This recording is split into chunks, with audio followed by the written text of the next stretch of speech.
All right, so we're going to be going over the Tek A.2I, which is writing systems of linear equations given a table, values, a graph, and a verbal description. This question here, we're given a graph, and then we're given multiple choice answer choices for our system. Now, if I notice, all of these answer choices are in slope-intercept form. So I need to identify, I'm going to take one of these and identify my slope. So I'm given two perfect points. I'm given this point here and this point here. I'm going to do my rise over run. So I'm going to go down 1, 2, 3, 4, 5, 6. So that's, since I'm going down, that's -6. And then I'm going right 1, 2, 3. So that's a run of 3. So my slope is going to be -6 over 3, which gives me -2. So I can look at my answer choices here and see if there's any I can eliminate. I can eliminate F because F has a +2. Our slope needs to be -2. I can eliminate G because it has a +2. Okay, now I might look at this. H has a y-intercept of -2. J has a y-intercept of 4. So I'm going to look at my y-intercept. If I look at my y-intercept where it's crossing the y-axis, my B value is -4. So actually, I can eliminate H right off the bat, and because my y-intercept is -4, so that means the equation of that line is -2x minus 4. Now, I'm going to go able to check the other equation. It should match. I should have a slope of 1 and a B of 4. If I notice on my second equation, I have a y-intercept of 4, so that matches. All right, if I go up 1, right 1, I'm hitting two perfect intersections there. So that I have a rise of 1 and a run of 1. So that does give me a slope of 1. So we did do it correctly. Our answer choice is most definitely J. Okay.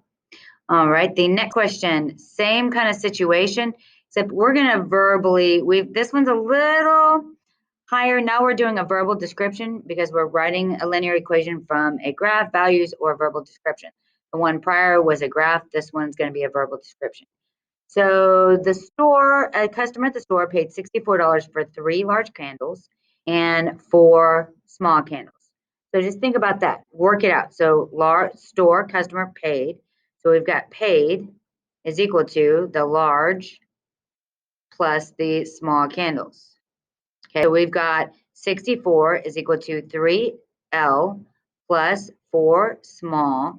All right, hold on. Let's look at further what they say here. The X is the large, so that's 3X.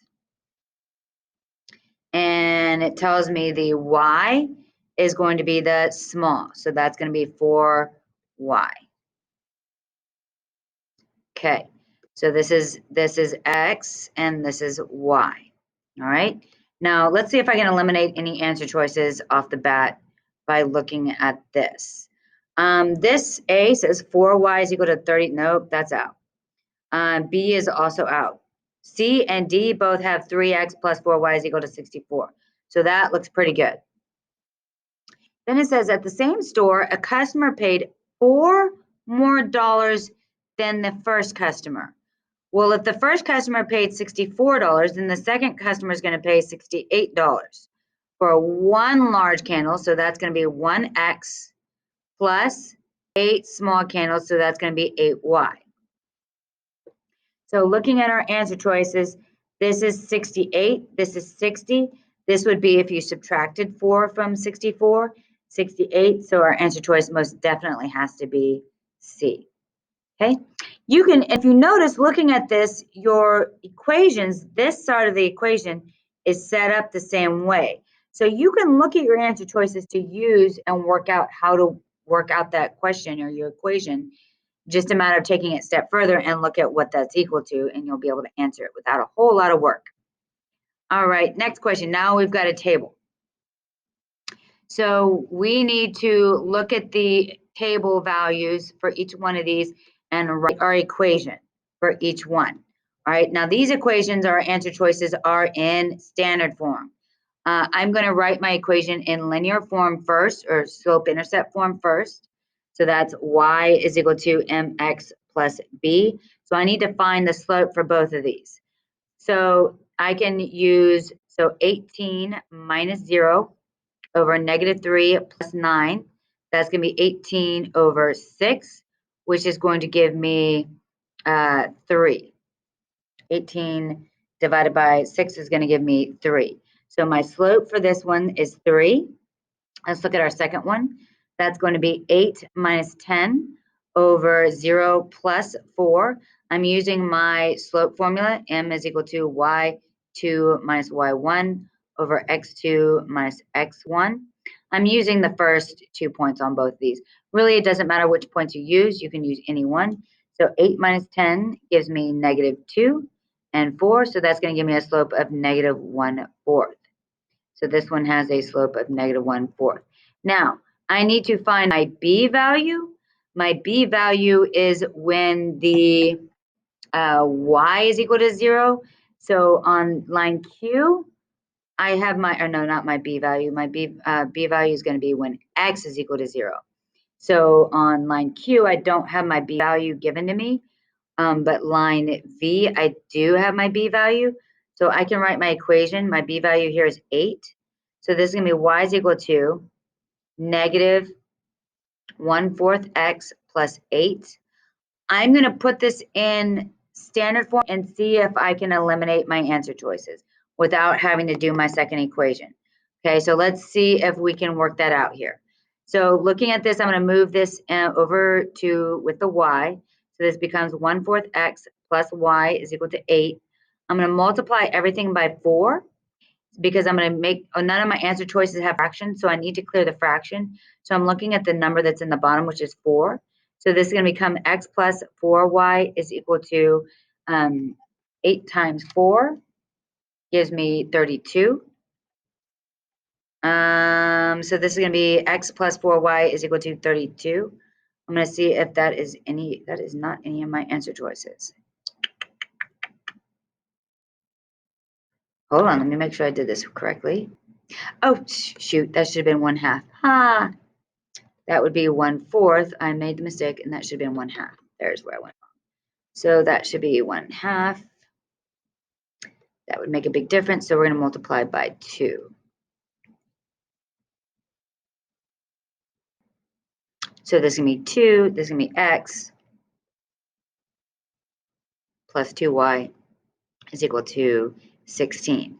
The only one that has that as my answer is G, because this has x plus 2y is equal to 16. None of the other ones have, this has 2y, this would be x plus 2y is equal to 8. That would be if you forgot to multiply the 8 by the 2. So your answer is most definitely G. So we don't even have to do any further work on the other one. If you wanted to do extra work, you could use point slope form. Y minus y1 is equal to m times x minus x1. Do this by y1 is equal to 3 times x minus x1 and pick any one of those points. I would personally pick that one.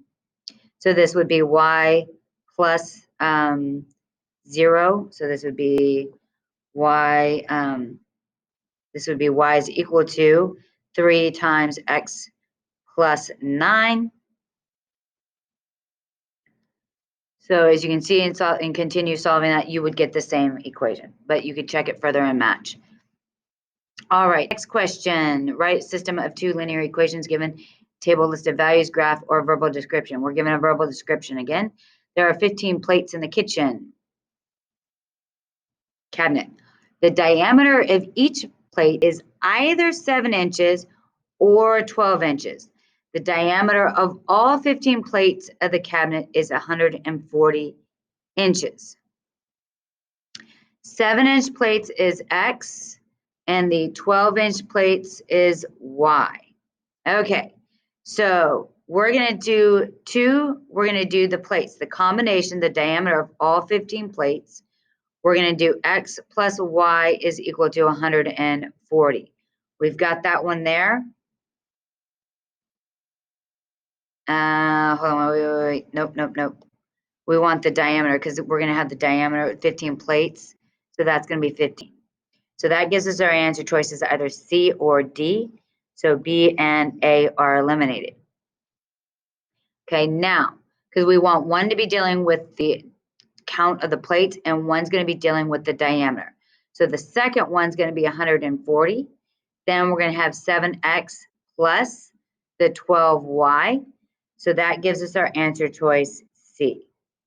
D would be if you switch the diameters with the wrong variable. All right. Oops. Next question, we've got another verbal description, still on the same teak. Drummer and guitarist each wrote songs for their band. The guitarist wrote 8 fewer songs than twice the number of songs than the drummer wrote. Okay, so we're going to write the guitarist equals 8 fewer. So the number of the songs, so number of songs, drummer, minus 8, because it's 8 fewer than however number of songs the drummer wrote. Okay, together the guitarist G plus D is equal to a total of 46 songs. Okay, write the system of equations for the situation that the drummer D songs and the guitarist G songs. So let's think about what we have here written. Okay, I have G plus D is equal to 46, so that matches. G does not match because that says G is equal to 46 minus D. Okay. This one here, this H doesn't match. J kind of matches. Okay. Don't forget there's twice the number of songs. So that's 2D. So twice the drummer minus 8. So think about what that would be if I were to have this as a variable. This would be G is equal to 2D minus 8 with what we wrote up here in our equation. So that gives me my answer choice here, F. Okay. J would be if you made the mistake and said 8 minus the number of songs that the drummer wrote. And we don't want to do 8 minus. This is one of those special turnaround phrases. When you see like 8 fewer, that needs to be 8 minus and then plus whatever the other term is. Okay. Next question. This will probably be the last one that we can do in this video. We might have to continue on. Actually, I'm going to go ahead and end it here, and then I'll do the next video because I don't want to get too long. So, and then I'll continue these takes in the next video. See you then.